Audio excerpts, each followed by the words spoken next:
The intergalactic summit had been decades in the making.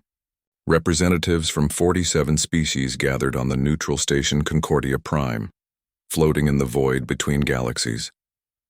Among them were the Viridians, a diminutive species standing no taller than a human child, with luminescent skin that shifted colors with their emotions. Eva adjusted her diplomatic sash as she watched the Viridian delegation enter the Grand Hall. Their leader, Ambassador Lyra, glowed a soft violet, a sign of anticipation mixed with anxiety. Behind her walked 12 young Viridian females, each radiating nervous energy that manifested as flickering patterns across their tiny frames. "This is unprecedented," whispered Commander Zhang, Eva's superior. "The Viridians have never brought their choosing ceremony off-world before." Eva nodded, aware of the weight of the moment. The Viridians' population crisis had reached a critical point. Their males had been devastated by a genetic plague 20 years prior, leaving their species on the brink of extinction. Viridian females, when they reached maturity, possessed the unique ability to mate with compatible species. Their DNA could adapt and merge with partners whose genetic markers aligned with specific vibrational frequencies. The search had spanned the known galaxy. Thousands of species had been tested. The results had shocked everyone. Only one species showed compatibility: humans. Luis stood among the human volunteers, his heart hammering against his ribs. He was an engineer from the Martian colonies, 32 years old, with calloused hands and a gentle demeanor that had earned him respect among his crew. He'd volunteered for the compatibility screening on a whim, never expecting to be among the mere 17 humans in the entire galaxy who resonated with Viridian frequencies. The ceremony began with traditional Viridian songs, haunting melodies that seemed to vibrate through the very structure of the station. Eva felt the sound in her bones, ancient and beautiful. The young Viridian females moved to the center of the hall, their bioluminescence creating a spectacular light show. Ambassador Lyra's voice rang out, translated through neural implants. "We thank the gathered species for their presence at this sacred moment. Our daughters will now choose their life partners, ensuring our people's future." The females began to move through the crowd, approaching various delegates. Their skin colors shifted as they drew near different aliens: blues, greens, oranges. But these were pale, muted shades. Then one Viridian girl approached Luis. Her name was Stella, and as she drew within 5 feet of him, her entire body erupted in brilliant gold light. The hall fell silent.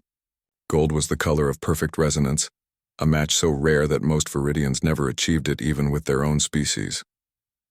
Luis dropped to one knee instinctively, bringing himself to her eye level. "Hello," he said softly. Stella's large eyes, each the size of a human fist on her small face, locked onto his. When she spoke, her voice was like wind chimes.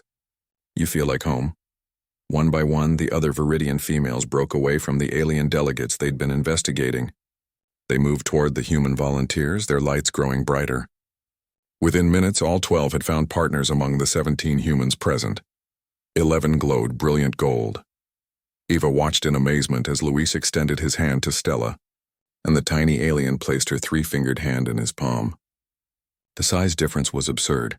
His hand could have wrapped around her entire torso, yet there was something profoundly right about the image. "Why humans?" asked Ambassador Krell of the Thaxians, a species renowned for their scientific achievements. "Your frequency markers should have been compatible with at least a dozen species present here." Ambassador Lyra's colors swirled with what could only be interpreted as amusement. "We wondered the same thing. Our scientists have been studying human biology since the compatibility was discovered." She activated a holographic display. Charts and genetic sequences filled the air. "Humans are survivors," Lyra continued. "Your species evolved on a death world. High gravity, extreme temperature variations, dangerous predators, infectious diseases that would cripple most civilizations. You adapted not through specialization but through versatility.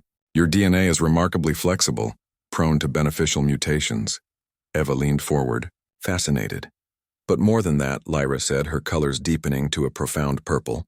"Humans possess something rare in the galaxy: the ability to love across boundaries. We observed your history, your stories, your art. You fall in love with ideas, with dreams, with beings different from yourselves. This psychological flexibility creates a vibrational signature that resonates with our deepest nature. Luis listened while Stella remained close to him, her small hand still in his. He thought about his grandmother, who had fled Earth during the water wars. She'd told him stories about bridges between cultures, about finding family in unexpected places. "What happens now?" he asked. Ambassador Lyra's colors brightened. "With your consent, you'll come to our homeworld. The bonding process takes time, years of learning each other's ways. Viridian mates share consciousness during the bonding, becoming something greater than either species alone." "Will we still be ourselves?" asked Sarah, another human volunteer, as a Viridian girl named Mira clung to her arm, glowing golden. "More yourself than you've ever been," Lyra assured her. "The bond amplifies what's already there. You'll gain our longevity, our bioluminescence, our telepathic abilities. We'll gain your adaptability, your resilience, your creativity. Our children will inherit the best of both species." Ava felt tears prick her eyes as she witnessed history unfolding. This wasn't conquest or assimilation. It was synthesis, cooperation on a level most species never achieved.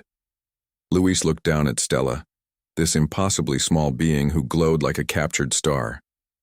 "I'm ready," he said. Around the hall, the other volunteers echoed his sentiment. The Viridian females erupted in a cascade of golden light so brilliant that several aliens had to shield their eyes. But the humans stood firm, bathed in that radiant glow, each one seeing in their chosen mate not an alien, but a future worth building together. Ambassador Lyra's final words resonated through the chamber.